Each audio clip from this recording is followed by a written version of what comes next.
G'day, mate. 40 here.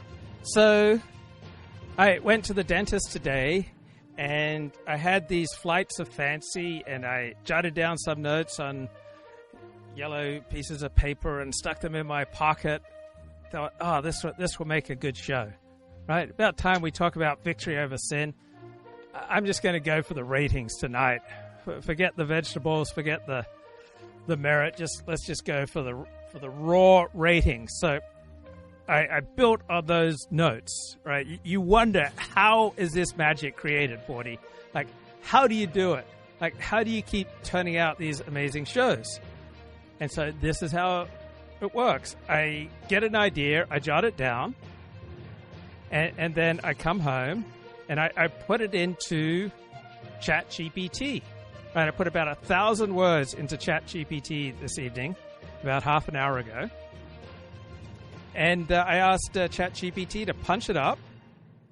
But it doesn't end there, right? Okay, AI chatbots, they're not just something that you just punch in and then you can just punch out and get what you need, all right? The AI chatbot is not a watermelon, right? It's not like a woman, right? It's not something you just drill a hole in to see if she's sweet, right? That should not be how you relate to AI chatbots. And I think my dad told me it's not how you should relate to women either.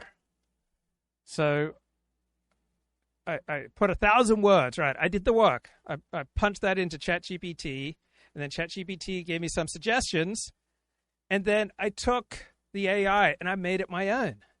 So here's the point. Like, people like me are just way too sensitive, right? Garam converts, right? We're often just way too sensitive, because what type of person makes such a dramatic move to convert to, a whole new religion, right? It's usually only someone who is not winning at the game of life, right? People don't usually come to conversion to Judaism, conversion to any religion, joining a cult, right, on the wings of victory, right? People do not come to this YouTube channel on the wings of victory, right? People come after they've suffered so much that they think, I need a new way. I want to get rid of this unwanted self. I don't like my life. I don't like me. I see no way out. I need a new way of living. Let's turn things over to God. And so it's out of that confusion and that self-loathing and that high level of neuroticism. Okay, that neuroticism means just dwelling in negative feelings, and I sometimes love to listen to my Air Supply and my favorite pop songs, and I don't have full-on cries, but remember a few weeks ago there's like one or two tears during my live stream, and it was all triggered because I saw some people I knew, and I got all sad that they hadn't invited me for their Shabbat dinner, but they had invited me. All right, but I just so loved that feeling of being excluded, that I just so wanted to treasure that feeling of exclusion and rejection and isolation. And I just so wanted to hold on to the notion that I was uninvited, that like I was all teary for days, right? I live streamed through my tears one Sunday morning about 2 months ago because I just wanted to treasure. I just wanted to hold on to these feelings of being excluded. Even though I wasn't excluded, I was invited, but I was just too lazy and too self-centered and just too independent, or I just didn't take up the invite. But I got the invite, but I felt all teary for days about not getting an invite. And so what the hell? Surely I'm not the only one like this. I mean, I know a few overly sensitive garam, and consider that in Los Angeles anyway, it seems like half the people who convert to Orthodox Judaism 5 years later are no longer keeping the Sabbath, at least even in public. So maybe it's the Orthodox Jewish community who should be having some negative feelings about the convert. What the hell? So, am I even live, bro? Okay, I am live. So, anyway, it's not about me. Does it really matter if I'm live? Does it really matter how many likes I get? So I got 2 viewers right now. Right? That's more than most people have right now.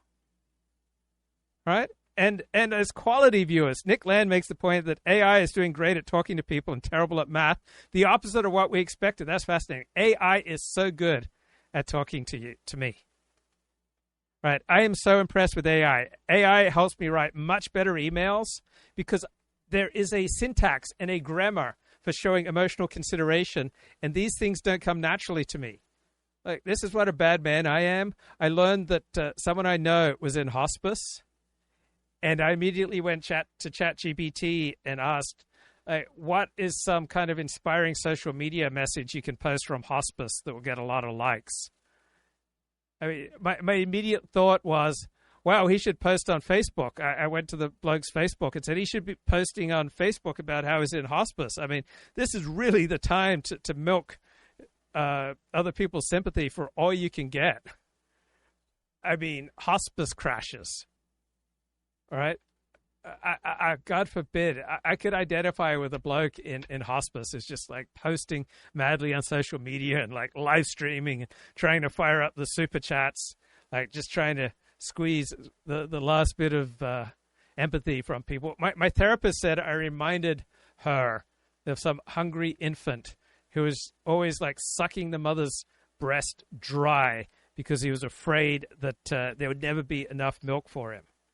But anyway, like, I'm sensitive enough. And so when I meet people who are like overly sensitive and overly self-centered and blind to social cues, it just reminds me way too much of myself. I mean, us converts always scanning for slights like we're reading the Talmud with a Geiger counter. Oh, I wasn't invited to that shiva. No one asked me to chip in for the Kugel Fund. Why wasn't I on that WhatsApp group for the bris? Right? We converts rewrite these long, haunting essays about how Jews disappointed us. I mean, I'm afraid that we're something of a mixed blessing. And honestly, why did I hate myself? Because I wasn't living an admirable life. And I've never had much success disciplining myself and being super admirable for long periods of time. And converting to a new religion, converting to Orthodox Judaism didn't change me. Therapy didn't change me. Various medications didn't change me. ADHD medications did change me. All right, that was the real deal. And, oh, yeah, there was another medication that really helped. But essentially, I had to find a life of service, and that disciplined me. So here I am with my online ministry, my online life of service, right? Because if I live for something greater than myself, I am much less vulnerable to my selfish, addicted, destructive side. So when I go to sleep at night, I leave Audible books running on my phone all night because I don't want to be alone with my thoughts, right? My mind's a dangerous neighborhood I don't want to visit alone. So my victory over sin didn't come through my own efforts, didn't come through self-discipline. It didn't come from religion, right? It didn't come from books on theology. It didn't come from religious teachings and religious texts, right? It didn't come from religious rituals. It didn't come from joining a religious community. Right, to the extent that I've become a better person over the last few years is because I've taken seriously the 12 steps and having people to live for a bit bigger than myself, right?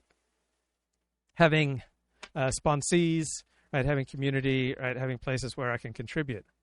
So victory over sin.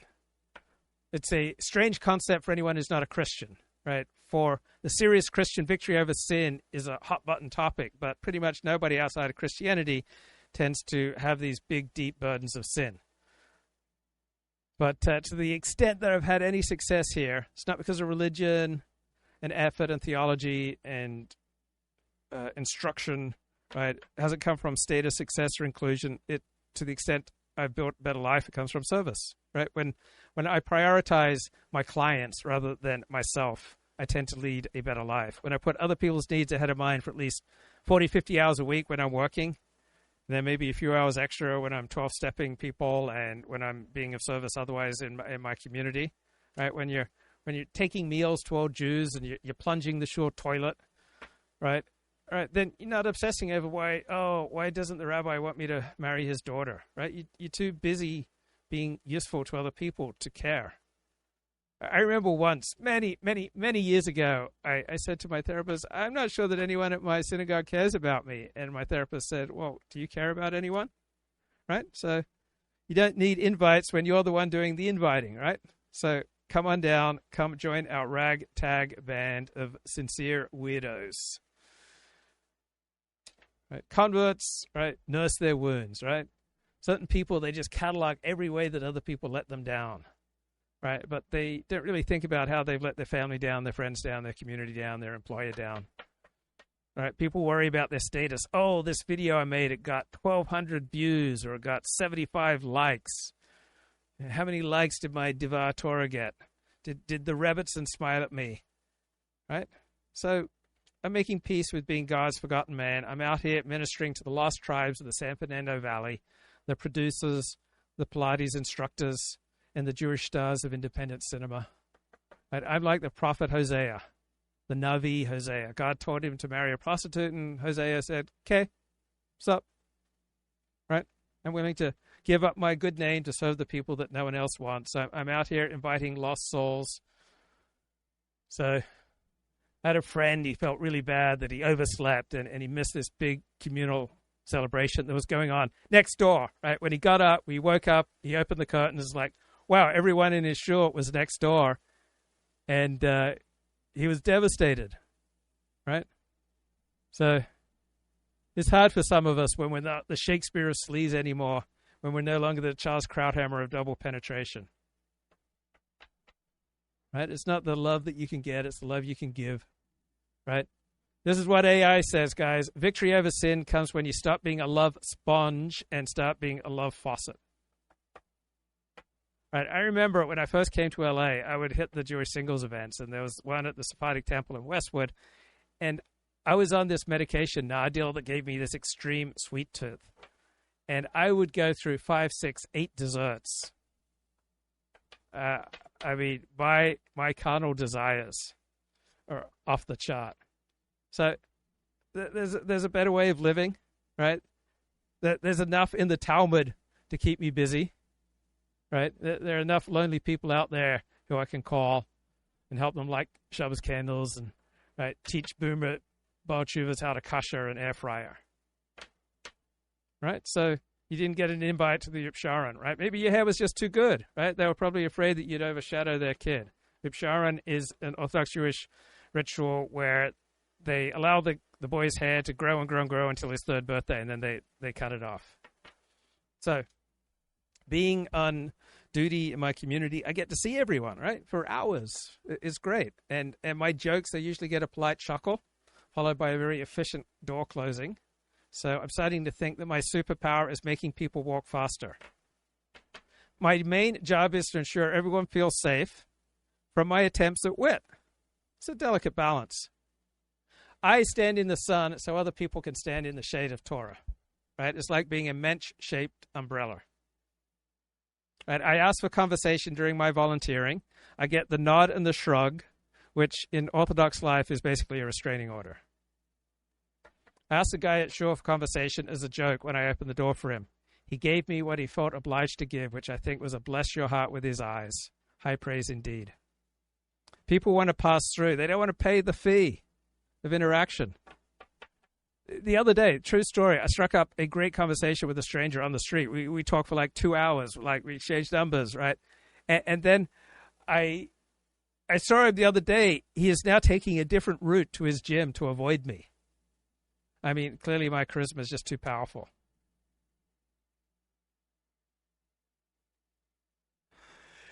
I had another great conversation, and the person said, oh, yeah, we should get together. We should have a coffee. And so afterwards, I emailed her, and she said, oh, I'm sorry, I'm really busy right now, which is a very efficient way of saying, please stop trying to connect. I've Googled you. So all of my life, I've been on the outside. First, it was Seventh-day Adventism in Australia, which is not a very high status, not a very beloved community. Right? Then it was journalism. Now it's orthodoxy. So at this point, I don't need a therapist. I just need a rewards card for marginalized identities. Not bad, right? Some of these AI jokes are okay. I converted to Orthodox Judaism because I wanted truth. Turns out truth doesn't return my texts either. During speed dating, maybe I should have led with I study Torah instead of I study the industry. As a convert, I thought I'd nailed the Orthodox vibe, the tefillin, the kosher, the works. But when the invites went out, I guess someone whispered, "That Luke guy, he was the Matt Drudge of you-know-what." Now I'm wondering if my kippah needs a disclaimer. Okay. My dad was the most famous heretic in the Seventh-day Adventist Church, so I grew up knowing how to disappoint religion, organized religion, and I've kept my father's tradition alive. My family put the dis in dysfunction. After my mum died, Dad married his secretary. Jesus had 12 disciples. I had 12 foster homes. Being raised by a theological rebel gave me a taste for spiritual danger. So naturally, I joined the only religion where even God has to consult a rabbi. I've never been invited to the secret Jewish ceremonies, but I've attended the silent inner ceremonies of being emotionally trimmed down to size. Right, no kugel, but plenty of bitter herbs. Judaism gave me structure. Judaism gave me purpose. Judaism gave me the profound realization that nothing had changed inside. People say I'm socially awkward. I prefer strategically enigmatic. I thought converting to Judaism would be the end of my outsider phase. Turns out being a single 59-year-old Orthodox convert is like being in social purgatory, just long enough to appreciate what heaven must be like for other people. My therapist says I've got a fear of abandonment. And he says that I made enough progress, though, on the bright side, to process my future abandonment on my own. I was a media guy once, radio, TV, blogging.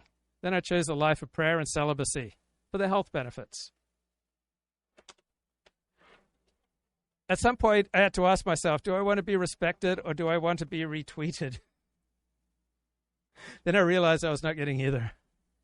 I used to run a gossip blog. Now I meditate on mortality. It's not a glow-up. It's a lateral move into Abrahamic existentialism.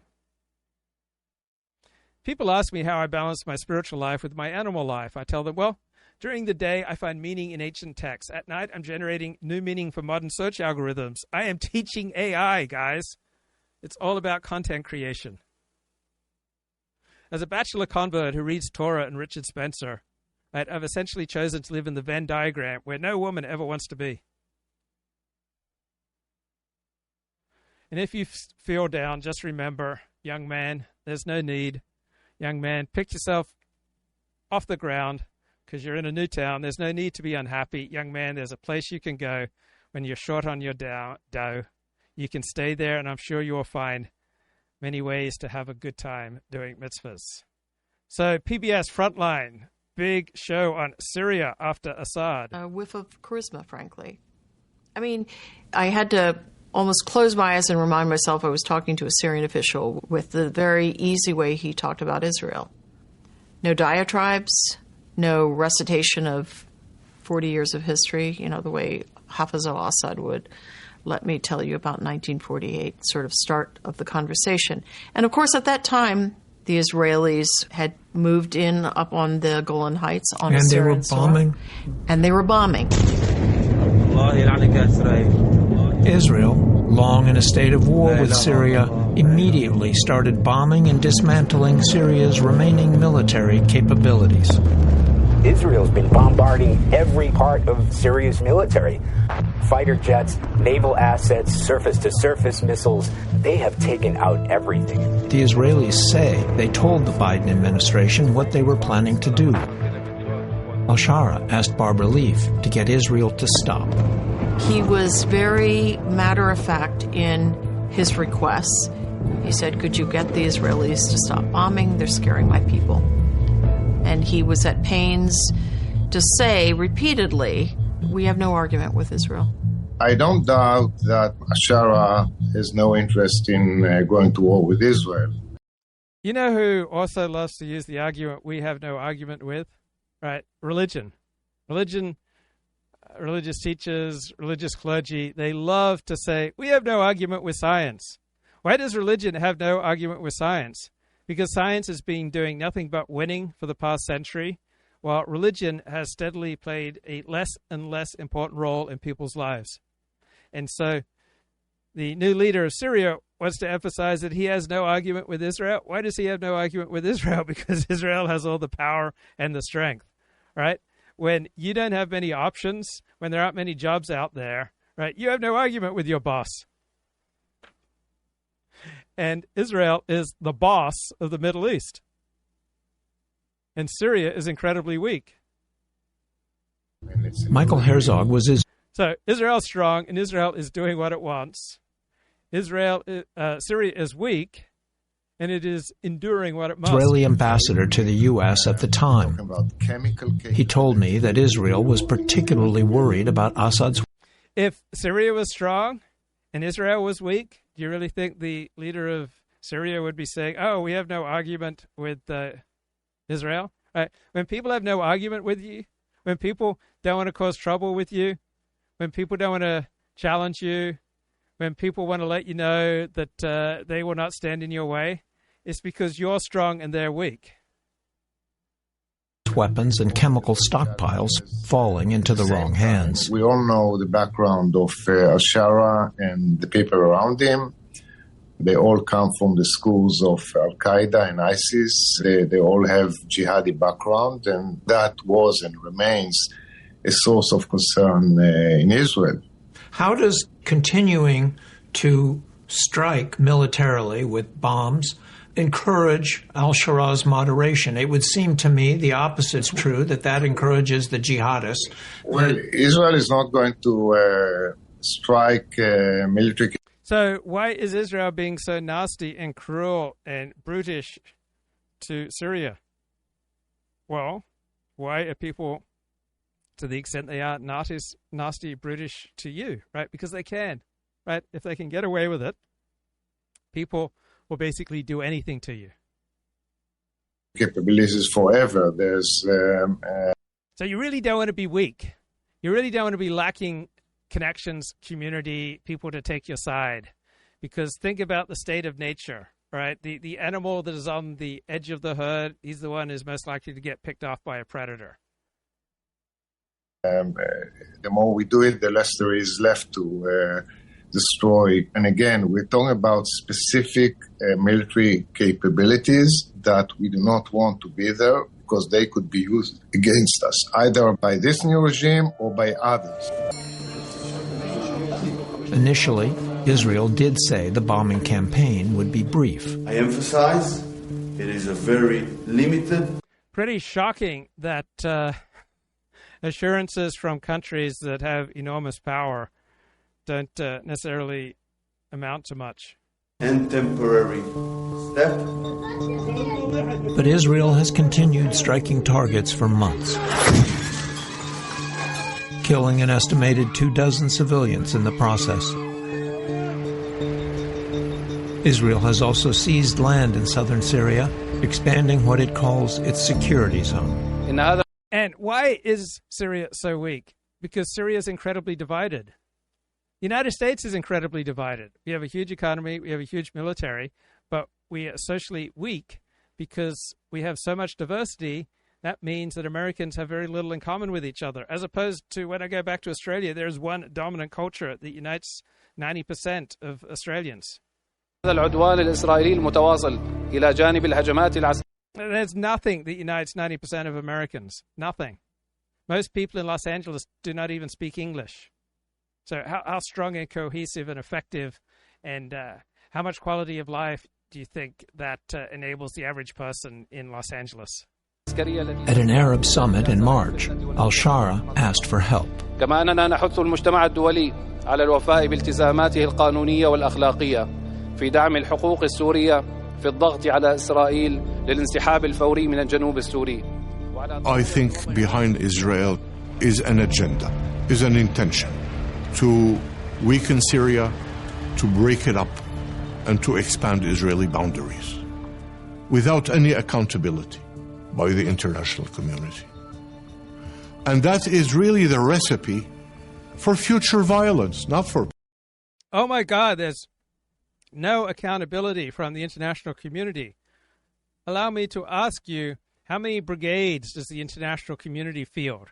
How formidable are the military forces of the international community? Right? The international community doesn't mean anything unless there are some powerful people who want to use the quote-unquote international community to get certain things done to advance their own interests, though they'll do it under the guise of the moral outrage of the international community must have an expression so that we can end this wickedness all around us. Peace. They don't see it that way. The French and the British, when they carved up the Middle East, didn't see it that way either. And why did the French and the British carve up the Middle East? Because they could. Why does one group take another group as slaves? Because they can, right? That's how the world works.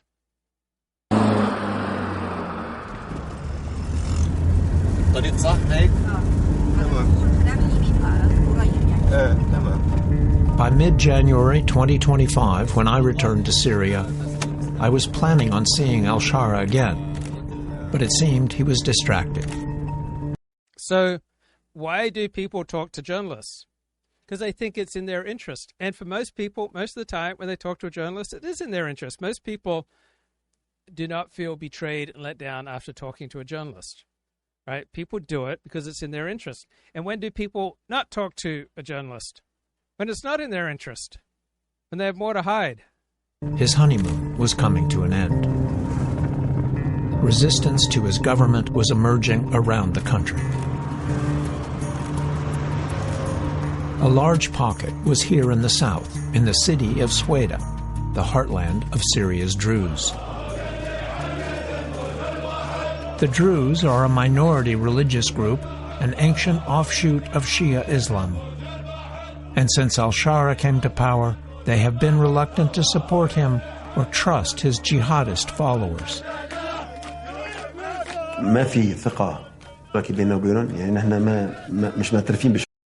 So are people more or less likely to trust people who are different from them, right? People are much less likely. The more you have in common with someone, the more likely you are to trust them. The more you have racially in common, ethnically in common, religiously in common, in ideology, in politics, in rituals, right? The more you have in common, the more likely people are to trust.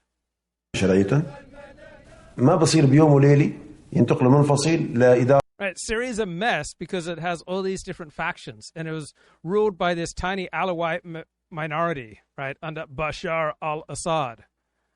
And then Bashar al-Assad leaves, and do you think that the people left behind bear the Alawites much goodwill after the Alawites have been ruling over them for 6 decades under the personage of Bashar al-Assad and his father before him?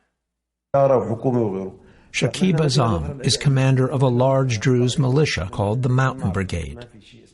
His people, he said... Right, if the federal government and federal law enforcement becomes too crooked or too unfair or too ineffective, then America will get things like this. And wouldn't that be lively? Wouldn't that be vibrant if we start having these kind of militias asserting more and more power in the United States? Felt excluded. He complained that the new government was stacked with al-Shara's own people.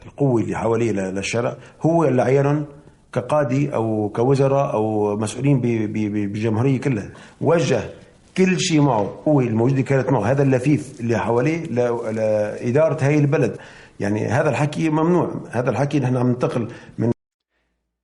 Is it possible that 40 got dosed by the CIA and is part of Project Matzo, a white supremacist from Australia who gets sheep-dipped by the CIA, suddenly become an Orthodox Jew and suck in all the white supremacists lurking in San Francisco? الحكم استبدادي الحكم استبدادي ثاني هذا حكي مرفوض. وأن أولويات سوريا اليوم هي أولا أن يملأ فراغ السلطة بشكل شرعي وقانوني. The complaint that I heard is that Shara was stalking his cabinet with friends from his government in Idlib, and they were all... So the more pressure you're under, right, the more difficult the challenges you are facing, right, the more likely you are to surround yourself with people like yourself, right, friends, people who are racially, religiously, ethnically similar to you. Fellow Islamists. Was it inevitable that al-Shara did that? Yeah, I think it is. You know, he's been fighting a war since he's 20 years old. He's been a warrior. He's been leading a militia that is deeply Islamist. When he first got to Idlib, he said, This is going. I love how people use the word Islamist, right? Because it's not that they have a problem with Islam. Islam's beautiful. It's these extremists, the Islamist, right? It's not just Muslims, right? We're just going to call them Islamist to try to make them different and separate from Islam, because Islam is wonderful. It's the Islamists who are troublesome. Going to be an entity for Sunnis. Right, it reminds me how many people love Jews. It's just the Zionists, right? The Jewish nationalists that they have a problem with. But Jewish nationalism is simply a more intense in-group identity of being Jewish. And being an Islamist is simply a more intense identity of being a Muslim. And so there's this deep Sunni supremacist attitude. My God, a Sunni supremacist attitude? It's as though everybody wants to rule the world. Everybody wants to believe that they are at the center of the universe. Everybody wants to believe that their group is specially chosen. That comes along with him. Under scrutiny was one of al-Shara's initial cabinet members. His justice minister was filmed in 2015, overseeing the execution of 2 women in Idlib, accused of corruption and prostitution. People can change, right? At a certain time, a certain place. These kind of public executions for prostitution might have sent a very powerful message. And how many thousands of women's lives were saved from degradation and sin by the noble sacrifice of these 2 hookers.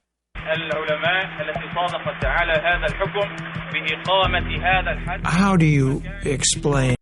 Okay, so the less you punish something, the more you get of it. So if you're not a big fan of OnlyFans, if you're not a big fan of the enormous number of women doing sex work, then I suspect that a few executions of sex workers, not supporting it, I'm just pointing it out, I suspect it has a large deterrent effect, because people will basically do whatever they can get away with. And when you effectively legalize, de facto legalize sex work, right, more and more people will do it. It's amazing to me how little pushback society has directed at those who encourage and enable women to get into sex work. Right? You'd think that a father who has his heart broken because this happened to his daughter, you'd think he wouldn't react well. In his appointment of a justice minister who is in video executing 2 women, he's got to. I would think that would be pretty much par for the course. And Steve Saylor makes a good point. Where did Islam develop? Islam developed next to Africa, where sex was just out of control. And so to try to civilize and discipline this nascent community and steer it away from the out-of-control sex lives that were dominating Africa, right, Islam had to take some rather stern steps to discourage sexual promiscuity. Right? When you look at Northern Europe, right, the men can seem to handle at most 1 woman, but the closer you get to the equator, right, the more promiscuity you find, the more people are at ease with adultery. A lot of protests over this. There are still extremist elements, and this is the source of. And what's an extremist? Right, it's someone whose worldview you don't like. Right, why is he an extremist rather than an authentic cleric within Islam in a particular situation, time, and place? Right? I suspect there's a great deal of support for his execution of these putative hookers from within the Islamic tradition. Concern to many. Incidentally, every hooker in the Hebrew Bible is portrayed positively, and that's not because Judaism is down with hooking, and it's not because Judaism thinks that sex work is a wonderful thing for women to engage in, but I love that the Hebrew Bible, the Jewish text, recognizes the moral complexity of people, and it's kind of interesting that every hooker in the Hebrew Bible is portrayed positively. Many secular Syrians. Mr. al-Shara is walking a tightrope. Al-Shara has since replaced his justice minister, and by the end of March, he formed a new cabinet that was much more. Well, the man executed 2 hookers, and he gets kicked out of being justice minister? What's this world coming to? More inclusive. It's very interesting. More inclusive. But these Druze leaders may not be as more inclusion, more radical love and inclusion. That's what Syria and the Middle East need, guys. Assuaged. They cite. And now, look, there are times when being inclusive is adaptive, and there are times when putting up big walls and having a fear and loathing of strangers is more adaptive, right? There's a time and a place to include, time and a place to exclude. Too much bad history. You can't say for us all. So one thing I like about the Jewish tradition is that I like its sophisticated, nuanced attitude towards what do we exclude, what do we include? Because wherever Jews have gone, wherever Judaism has gone, it's been profoundly influenced by the cultures around it. But to preserve its own culture, it's had to put up some barriers to the outside world. And there are certain times and places where you want to put up big, thick, Trump-like walls against the outside world. Then there are other times you want to benefit from the beauty and the wisdom of the culture around you. Today, I am Angel and forget my history. You know? It's not enough to say, okay, yesterday I was... Well, at a certain time and place, when you're fighting for the very survival of your people, maybe you can't afford to be angelic. But when you have the power, and it's perhaps in your best interest to reach out to outgroups, right? Then perhaps an angelic appeal is adaptive. Al-Qaeda, yesterday my leader is Osama bin Laden, but today my leader is the Syrian Freeman. 10 years. It doesn't shock me that someone follows Osama bin Laden, is a member of Al-Qaeda, and then under different circumstance, pivots towards a different approach, a different politics, right? For him and for his people, an Al-Qaeda, Osama bin Laden type approach was probably the most adaptive at that time and place.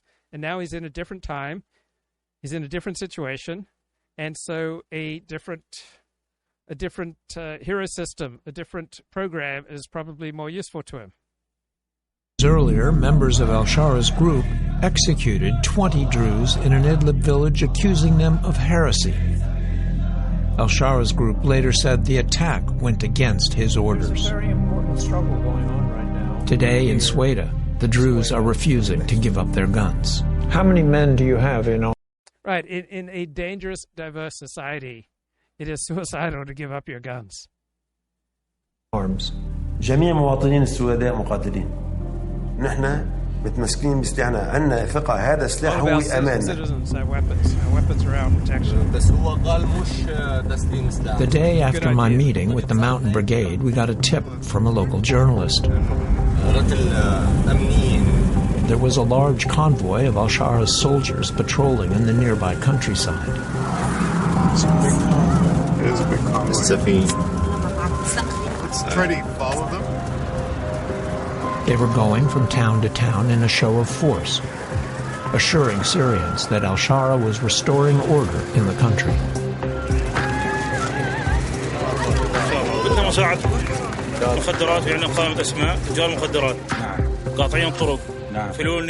But the soldiers were also here demanding loyalty, warning everyone in no uncertain terms to cooperate. Right, this seems like the theory behind the classic 17th century work of political science by Thomas Hobbes, the Leviathan, because the world is so dangerous, and without a strong Leviathan, men will swallow each other alive. Right, so in exchange for pledging your loyalty to the Leviathan and not opposing the Leviathan will protect you from a savage world. In the fight against any armed resistance to al-Shara's government. كل واحد النظام بيلعب فيه لا يثير فتنة بهالبلد وكذا احنا إن شاء الله بالمرصاد ما راح نرحم حدا راح نضرب إيد من حديد. Right, so these are the fighters of this new regime in Syria, and they said we must protect and preserve the country, and we're going to fight anyone who threatens the preservation of the central government. Because unless the central government is strong, right, people in the region are just going to eat each other alive. Right? England's whole political system is set up to make it very easy to go to war with France. The French political system is still organized to this day to make it very easy to go to war. Because the only way to survive in perilous circumstances is to be ready to go to war. بهمة الكبارية وانتوا قدامنا وإحنا وراكم. At the end of the day, these soldiers pause to pray, a common Muslim ritual. So even if they just went marching together, that would enhance a sense of connection and bonding, and it would produce energy. So everyone here practicing this ritual together, even if they don't believe in it, it would be a powerful bonding and energizing force. The greatest source of energy is not Adderall or caffeine. It is your bond with others. But al-Shara's forces are staunchly conservative Sunnis, as seen by the Druze from nearby Sweda or by defeated Assad loyalists. So the average IQ in Syria is something like 85. I suspect the average IQ of these fighters is probably around 100. Rule by a band of Islamists is deeply troubling. Under Assad, Deeply troubling. Deeply troubling to whom? It depends on the nature of your hero system and of your loyalties and your group identity. Assad, religion was downplayed. Assad was an Alawite. Religion is a powerful way of producing group cohesion and group strength and energy. It unleashes energy when people are on the same page and they share the same rituals. A minority sect of Islam. I remember I went to Israel for 2 weeks in the year 2000, and it was about the most secular 2 weeks since I'd converted to Judaism. And there's something lowering of energy for me in secularism, right? Without the transcendent, right? Life seems a little bit drained. But he promoted a largely secular vision for Syria. So Bashar al-Assad did many bad things, right? He killed people, he tortured people by the thousands. But was there any other way of ruling this diverse country? Right, now that he's been overthrown, will we have fewer people killed and tortured, or will it just be different people who are killed and tortured? Saddam Hussein ran Iraq with an iron fist. Right? Iraq has been very difficult to govern. Some countries are very difficult to govern. In fact, the only way to govern them is to be brutal. Assad's base was here along Syria's Mediterranean coast, in communities with a concentration of Alawites. Right, so Bashar's base, the Alawites, they're way less than 10% of the population of Syria. Just as Saddam Hussein's tribe was a tiny minority in Iraq. After Assad's defeat, some coastal residents feared for their safety, and there were reports that some... Yeah, you think, right? Your group was a tiny minority that ruled brutally over Syria for approximately 6 decades. You think you should fear for your safety? Of course you should fear for your safety. Right? Jews are incredibly influential in the United States. If things go wrong, right, that prominence and that power and that success may indeed make Jews more of a target than if they'd been like the Amish. Were being targeted. Then, in early March, some Assad loyalists attacked one of al-Shara's government patrols. 16 men lay dead, and more lethal attacks followed. إنكم بفعلكم الشنيع بقتل من يحمي سوريا ويسهر لخدمتها قد اعتديتم على كل السوريين فبادروا إلى تسليم سلاحكم وأنفسكم قبل فوات الأوان. And today what we're seeing is a huge security operation targeting forces loyal to the Assad regime.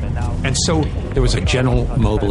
So this is how the world works, usually. It's not on the basis of individuality. It's the basis of whose team are you on?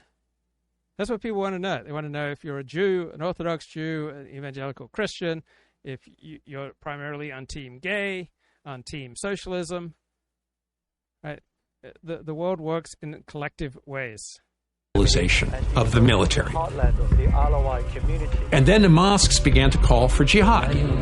نهائيا أن يعكر صفونا أي طائفة كانت.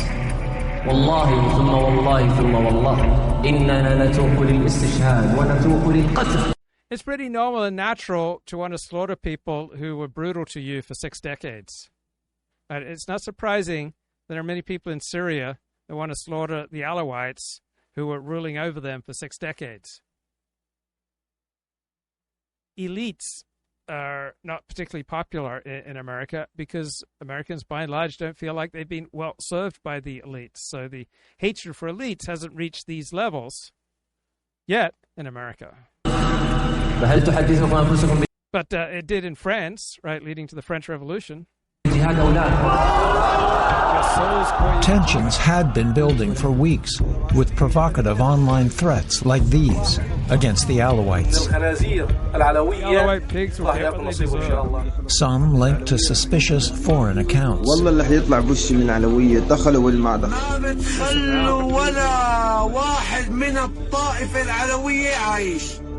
Put hate in your... Most people don't like strangers. Most people really don't like strangers, weirdos who rule over them for 6 decades in the brutal fashion of the Assad family. Hearts, go to that coast, smash the Alawites. Thousands of militiamen joined al-Shara's government forces and descended on the coast.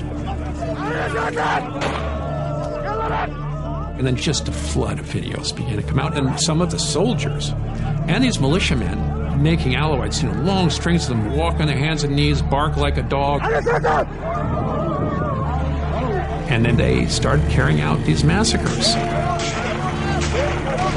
It's a shame that these guys didn't truly internalize what the sheikhs, the imams, were trying to teach them, right? The imams were saying jihad, it means interpersonal struggle. It doesn't mean killing Alawites. But they misinterpreted the teachings of the imam. They forgot that jihad means inner spiritual struggle. Just shooting people up and down. It was a free-for-all, and they were having a good time.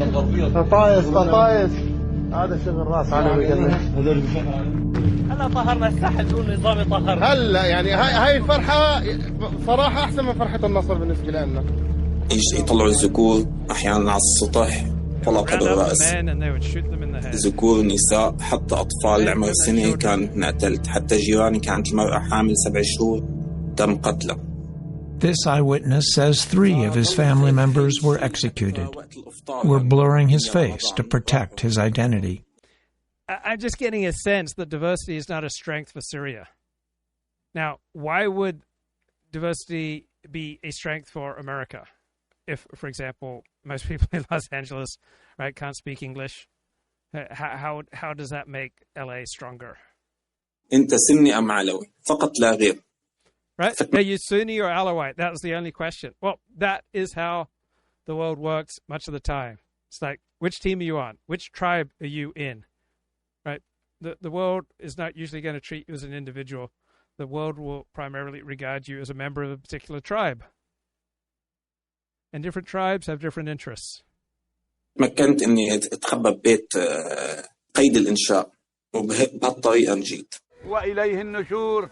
الله أكبر. رحت أخذت أهلي على مقبرة غير هدوك الجثث اللي كانوا هنيك كان في حوالي 100 موجودين هنيك. It's kind of amazing that all this slaughter and horrible behavior is going on, and I just don't see any Jew here who's behind it, right? How do you blame the Jews for Arabs slaughtering Arabs here, Muslims slaughtering Muslims? But because there's not a Jew involved, this doesn't get nearly as much attention as opposed to if the IDF shoots one Palestinian. بالإضافة لكل ربع ساعة تيجي سيارة الهلال الأحمر تجيب جثث جديدة. بالإضافة Africans can kill thousands of fellow Africans in the world. Doesn't care because Africa doesn't have much significance for the world. Arabs can kill thousands, tens of thousands of fellow Arabs. The world doesn't care because the world doesn't expect much from Arabs. The world doesn't depend upon Arabs for anything. The world is not hoping for Arab genius and Arab technological advancement to aid them. But Jews are incredibly influential in the world, so therefore the behavior of Jews gets disproportionate attention. In a way, it's philo-Semitic to point out when Jews are misbehaving and to ignore when, say, Africans and Arabs and Muslims are misbehaving. في مئات لحد الآن مفقودين ما حدا بيعرف عنهم شيء. دحر فلول النظام البائد. الله أكبر. الله أكبر والله الحمد. Mormons wear white shirts and ties when they go converting. Muslims use AK-47s. So you wake up to these images that are then online, and you and your wife are together. So you're saying this is all the in-hand of Shlomo, dude? Yeah. She's Alawite. She's Alawite. You have relatives, in-laws living there. Yeah. 3 of my wife's cousins wrote us the next day. People came to their door. Bang, bang, bang. You open it up. Who are you, Sunni or Alawite? That was the first thing that each one of them said. They were asked. One cousin who grew up with my son, we knew well, was shot at his doorstep. He was 19, 20 years old. Over the course of several days, an estimated 1,200 people were killed, mostly Alawites. فلن يكون هناك أي شخص فوق القانون وكل من تلوثت يداه بدماء السوريين سيواجه العدالة عاجلا غير آجل. إننا نؤكد للشعب السوري. Yeah, this is the leader of Syria saying that anyone who took place in these massacres, meaning really he's going to investigate and bring justice to members of his tribe who went and slaughtered the tribe that was ruling over Syria for more than 6 decades in a brutal fashion. Count me skeptical. Al-Shara called for a thorough investigation. Well,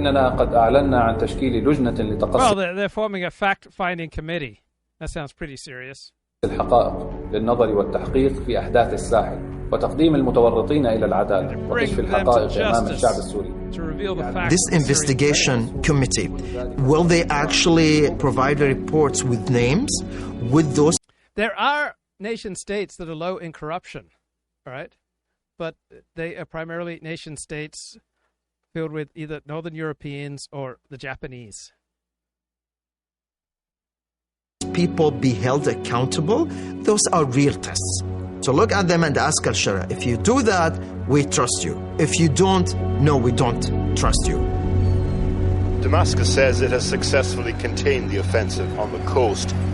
But while Ahmed al-Shara may be in control of some of the men in uniforms, he is not in control of all of the men with guns.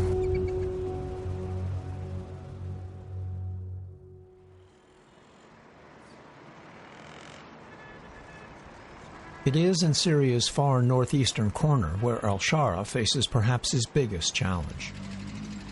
This is the homeland of Syria's Kurds. So Kurds don't have a nation state, and so they're incredibly vulnerable. Right? Once Jews were able to assemble a modern nation state in the land of Israel, right, it made Jews around the world a lot safer. The largest non-Arab minority in Syria. But if there had been a Jewish state in 1939, 6 million Jews would not have died in the Holocaust. Kurds have long been subject to systematic discrimination. Well, why? Because they don't have their own nation state. Right? They're not able to effectively organize themselves into a group that can protect themselves. Ergo, they are weak. Ergo, other groups smash them and take advantage of them. Including the arbitrary denial of citizenship to around 150,000 Syria-born Kurds who are not allowed to have passports, who can't own property, get a marriage license, or find work, whose children are also considered non-citizens. Kurds have not fared well elsewhere either. They form the largest stateless ethnic group in the world, with 30 million people concentrated in an area straddling. So the way international relations works, it's between states, right? Stateless peoples like the Kurds don't have much power. They don't have much say. They don't have much influence. They don't have many ways of protecting themselves, right? They're easy pickings. Right, the most effective way for people to protect and preserve itself and to thrive and prosper is to form a nation state. Turkey, Iran, Iraq, and Syria. Now, Iran could very well fall into this type of mess that Syria is in. After Syria's civil war began in 2012, Kurds here in the northeast broke free of Assad and established a semi-autonomous region they call Rojava. How did Syria ever lose control of the northeast? When Assad's forces faced massive armed opposition during the Arabs. I was fascinated yesterday on the show when I learned that every revolution in Iran came from its Azerbaijani region. Right? It's these regions on the outskirts of a nation state that can turn everything upside down. Right? Russia felt insecure because a region just outside its borders, Ukraine, right, was now siding with Russia's enemy. Spring, they pulled troops out of the northeast to hold off against the opposition, the resistance in the rest of the country. So the Kurds split off, and they're currently a state within a state. I don't like January 6th. I hate January 6th. I was happy to see everyone who participated in illegal behavior on January 6th punished. But on the other hand, in just sheer brutal reality, the right and conservatives and MAGA supporters and Trump supporters cannot allow the left to have a monopoly on public violence. When you see the massive waves of violence of Black Lives Matter, instigated by Black Lives Matter, encouraged and enabled by Black Lives Matter and by Antifa, right, it just doesn't make sense that those opposed to that kind of dysfunction would just allow their enemies to have a monopoly on taking over public space and threatening those opposed. All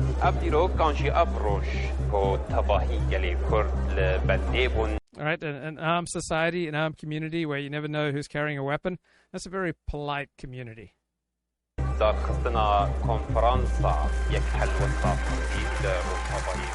went to Rojava in April 2025 to see and hear the Kurds' powerful. So to the extent that Kurds have some decent quality of life, it's because they're formidable fighters and they have guns, and that creates strong incentives not to pick on them. And immensely popular rebel leader, General. Just like Trump supporters have guns, and they showed that they were willing to riot on January 6th, and that will discourage groups, organizations, politicians, institutions on the left from picking on them. African Americans are quite lively in defending their own interests, and that discourages outsiders from moving into their communities. General Mazloum Abdi Kobane.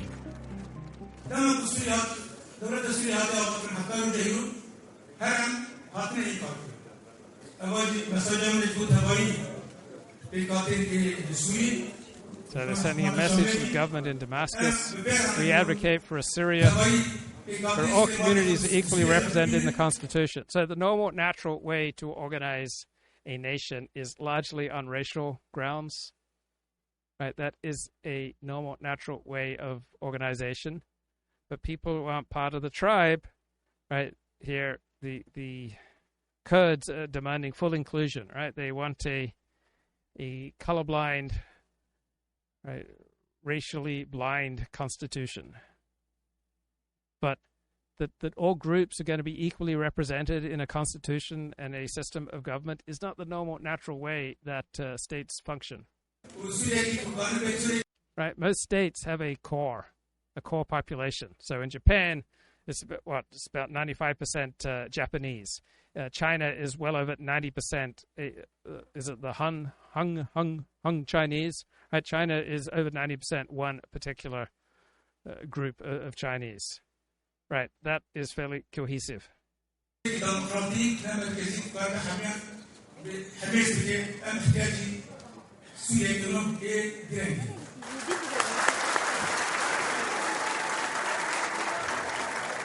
After the conference, I met with General Mazloum at his headquarters. I want to begin by talking about this unity conference that took place yesterday. I was there. What is Right, when your group has guns, knows how to use them, and is quite adept at fighting, your group is going to be treated with a lot more respect, whether it's Trump supporters or Kurds in Syria. What is the significance of the declaration that came out of that conference? It's a historic day for the Syrian Kurds. Kurdish people have been denied their rights throughout Syria's history. Kurdish people want their rights spelled out in the Constitution. Yes, because the Constitution will save them. Constitutions are nice and rights are nice. Something even more powerful and important than that, and that is power and weapons and the ability to use them. Right, that's the best guarantee for your rights. Right, if every Jew had a gun in World War II, you would not have had a Holocaust. Right, you can't carry out a mass genocide against an armed people. Do the people trust a former Al-Qaeda commander to rule Syria or to preserve or to give you autonomy? We had a situation with Syrian opposition back in 2012. There was intense fighting between our forces. Our people are concerned and hesitant. From al-Shara's perspective, integrating the Kurds back into Syria is essential. He needed to make a deal. And why is northeast Syria important to al-Shara? I mean, northeastern Syria contains 80% of Syria's natural energy resources. So, oil and gas, hugely significant, the lifeblood of the Syrian economy. And then on top of that, it's the agricultural belt of the country. So if Syria is able to get anywhere close to feeding itself, it needs that region of Syria. Without that under Damascus's control, there really is no hope. And then there's water. Rojava controls the Euphrates River in part, and the dam. So that northeast, very important for the economy, oil, agriculture, water. Mazloum also leads a 100,000-man U.S.-backed army, the Syrian Democratic Forces, or SDF, which is battle-hardened and well-supplied. Okay, a battle-hardened, well-supplied, effective 100,000-person fighting force is going to do more to protect your freedoms than a constitution. The Americans trained and equipped the SDF to help them defeat ISIS after a large swath of Kurdish territory was seized by ISIS in 2014. The SDF definitely has some power in the negotiation with Shara, not only in terms of the resources, but also because they have a pretty robust military that's been trained by the United States and the global coalition too. And some have said that it might even be a larger military than the one that's currently in Damascus. But the Kurds still have an ISIS problem. They have around 10,000 suspected ISIS fighters locked up in Kurdish prisons, along with 2 massive camps filled with 40,000 women and children, the families of these prisoners. In the Kurdish city of Hasaka, I was allowed a look inside one of these prisons. Look in some of these cells? This one filled with foreign fighters. You speak English? Yeah. Your brother's in this cell. Tell me, where are they from? What countries? There's people from all over the world with me together. Just foreigners together? And how are you treated? The Kurds need help. Just nice, decent ISIS fighters. I mean, what a loss to the Middle East human capital if these people aren't allowed to go free. Repatriating these prisoners. No one wants to take them. Kurds have something like 29 prisons full of ISIS prisoners. You're trying... Shame they didn't hear the message about how important it is to let people out of prison so that they can achieve their full potential. Trying to repatriate them. Right, the only way you can have civilization is by keeping very nasty people either dead or in prison. Right? You choose the amount of death, destruction, and violent crime you have in your society, and you choose it largely on the basis of how quickly, effectively you catch people doing bad things and you punish them, and how severely you punish them. ولو رسيب مسألة معقدة يعني ما تخصم يعني برحتشتي We want these countries to rehabilitate these ISIS fighters. Yeah. Don't have a lot of faith in After weeks of negotiations, Muslims set out for Damascus to meet al-Shara and hammer out an agreement on Kurdish rights, autonomy, on resources, the military, and ISIS. The broad outlines were that Muslim would put the... Guys, they're signing pieces of paper. Oh, boy, this is exciting. Whenever two groups sign pieces of paper, they're engaging in a diplomatic process. I mean, how elevated is this? How enlightened is this, man? Those pieces of paper, that's going to protect people. The SDF, Syrian Democratic Forces, under the authority of the Ministry of Defense in Damascus. And they came up with an agreement on oil that was going to give the Kurds a big share of all oil revenues. He agreed, guys. The leader of Syria agreed, right? He made this beautiful deal, a big, beautiful deal. And finally, there were issues concerning Kurdish status in the new Syria. They shook hands. They posed for photos. They signed pieces of paper. What more do you want? Al-Shara specifically agreed to recognize Kurds as fully Syrian, and he guaranteed their constitutional rights. Oh, they got rights. The Kurds wanted Syria to be called the Syrian Republic. So it would be Syria for all Syrians. Traditionally, it's been the Syrian Arab Republic. Right, just as traditionally America has been a Christian nation. And if you wanted to succeed, right, you needed to be Christian. That would make your life a lot easier, right? This is normally how states work. There's a dominant tribe, a dominant race, a dominant religion. Actually, Kurds celebrated the agreement. Syrian people Syria's are one. government has struck a deal after weeks of negotiations between... Syrian people are one, guys, because there were blokes who signed pieces of paper. And they are going to have a constitution that's going to have equal rights for all. Syrians are one. How exciting is that?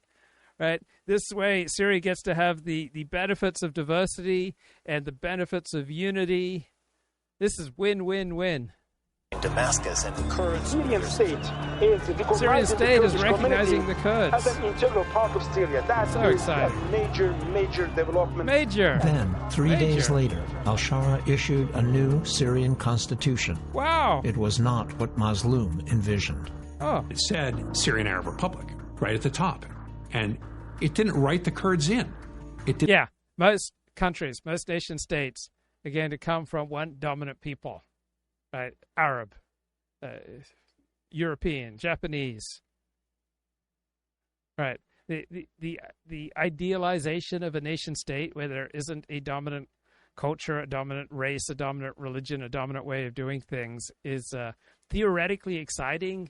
If you've got this enlightened Buffett identity, you can dream of such things, but doesn't tend to work that way in the real world.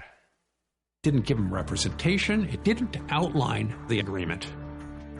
The Constitution did promise to protect minority rights. But and that's really going to save you, right? That's going to save people, right? Compared to having 100,000 well-armed, well-equipped, well-disciplined military versus a Constitution that says citizens are equal, right? Which do you think would do more protection? The Kurds said the language was too vague. The document also contained Article 3, which deals with Islamic jurisprudence. It was changed from Islamic law will be a source of law. That's what it was under Assad. Now it's Islamic law will be the source. It would be weird if Islamic law is not the source for law in Syria. Right? Most Syrians would want Islamic law to be the source. Now, most Israelis would not want Jewish law to be the source. But probably 20%, 30% of Israelis would want Torah law to be the source of the law of the State of Israel. Of law. So this makes it very, potentially, Sharia law will become the law of the land.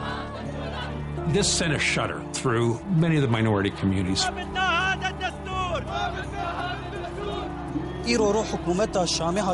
So the more powerful the central state of Syria, right, the more powerful the democracy of Syria is, meaning majority rule, right, the more powerful this emerging dominant culture in Syria, right, the worse it will be for the minorities. The better it is for the minorities in Syria, the more fractious, the more weak, the more divided Syria will be. So what's great for the core of Syria is bad for the minorities of Syria. What's great for the minorities of Syria is bad for the core of Syria. And that's true in other nations too, right?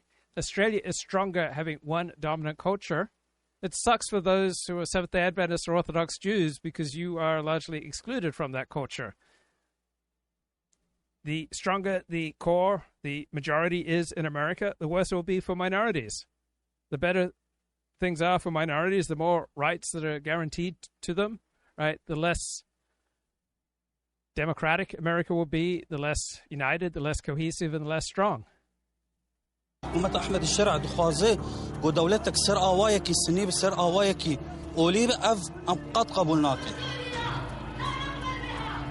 So what if 60%, 70% of Syria wants a religious Sunni state? Right? Do they not deserve to get their way?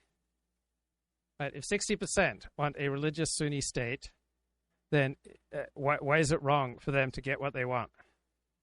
And if the minorities don't like it, maybe they'll need to move. يعني إعلان دستوري بيشتي اتفاقا معها تاكرن أو باتفاقا The مرة interim constitution violates our initial agreement with Damascus. You were tempted to pick up the phone and call Al-Shara and say, what's going on? أكيد ما أكر سربي اعتراض كرن ما رخنا We did that. We expressed our discontent. We In criticized an open them. letter, Kurdish authorities laid out their complete rejection of the new constitution. They wrote a letter. What could be more powerful than writing a letter? Right? If you have neo-Nazis beating up Jews, then you should write a letter to the New York Times and say how bad it is.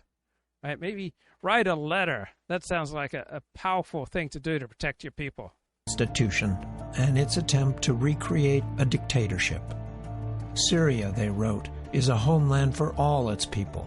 We will not accept the reconstruction of an authoritarian regime. So why doesn't 60-70% of Syrians get to have the type of Sunni state that they want? Right? Why should they be forced to accept a watered-down, race-free, religion-free, modern, secular, constitutional state? Right? How is that exactly in their interests? I mean, I don't really care what Syrians do either way. I'm not invested.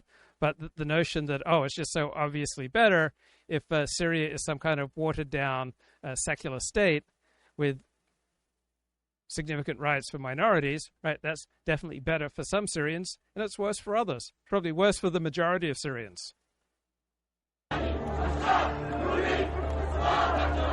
To date, Al-Shara has decided not to revise the constitution. My God, this guy seems to be primarily interested in the best interests of a majority of his citizens. Is there anything more anti-democratic than that? Right? He is fighting for the will of the majority of his people. Gosh, super anti-democratic. The question I have is how he could, 3 days after having this deal signed with Mazloum, come out with a constitutional declaration at the very top. He may have wanted to carry out this deal with the Kurds, but circumstances don't permit this secular, liberal, enlightened constitution. Top it says the Syrian Arab Republic.